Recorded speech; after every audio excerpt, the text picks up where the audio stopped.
Muscle soreness और pen में क्या फ़र्क है भाई, क्या डिफरेंस है इनके बीच। बहुत से लोग गलती क्या करते हैं, सोरनेस को पेन समझ लेते हैं और पेन को सोरनेस समझ लेते हैं और इससे इंजरी हो जाती है भाई किसी बंदे को। ये मेरे साथ हुआ था भाई। सोरनेस बता देता हूँ पहले एक बारी मैं, सोरनेस क्या होता है।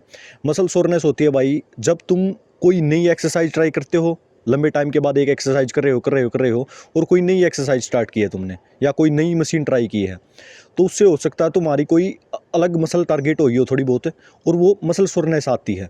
या फिर तुमने बहुत हैवी वर्कआउट किया है, उस हैवी वर्कआउट के बाद एक दो दिन बाद चेस्ट दुखने लगती है भाई। अगर चेस्ट का वर्कआउट कर रही है, लेग का कर रही हो तो लेग थोड़ी सोरनेस रहती है। मतलब अगर वो सोरनेस 2-3 दिन के लिए रहती है या 4-5 दिन के लिए भी रहती है, अगर ज़्यादा ही हैवी कर लिया तो वो चली जाएगी। अगर वो लगातार दुख रही है हर एक वर्कआउट में तो भाई तुम्हें इंजरी हो सकती है, पा भी सकती है इंजरी। ये मेरे साथ हुआ था भाई। मैं बेंच प्रेस करता था, बेंच प्रेस की मेरी फॉर्म बढ़िया नहीं थी, हल्की सी रोड टिल्ट रहती थी जब भी बेंच प्रेस करता था मैं।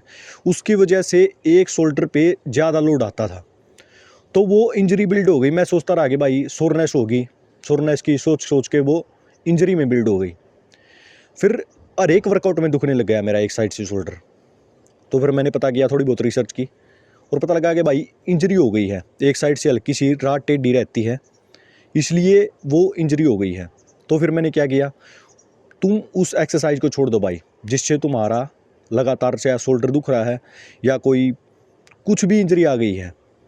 ये डंबल करते हैं या उससे करते हैं, रोड से करते हैं। रोड से मेरे से नहीं होती भाई, रोड से एक साइड ज़्यादा जोर आता है मेरे से, इसलिए मैं डंबल से करता हूँ भाई। तो किसी का किसी से भी हो सकता है इंजरी। तो तुम्हें ध्यान रखना भाई मसल सोरनेस में और पेन में। सोरनेस होगी तो वो चली जाएगी टाइम के साथ, एक दो दिन रहेगी।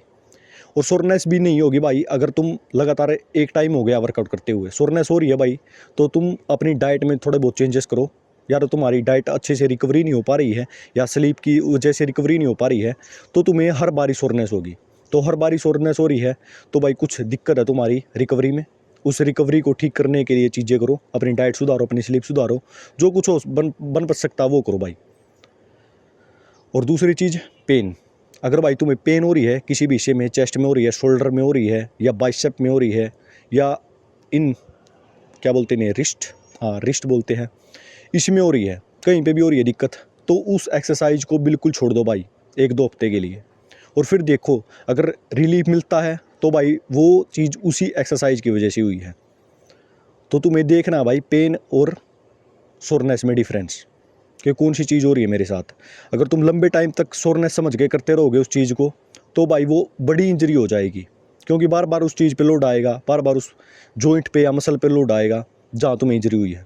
तो तुम्हें ध्यान रखना है सोरनेस है या इंजरी हो गई या पेन हो रहा उसमें, तुम्हें ये डिफरेंस नोट करना पड़ेगा भाई अगर तुम्हें लॉन्ग टर्म तक ले जानी है चीज़ें।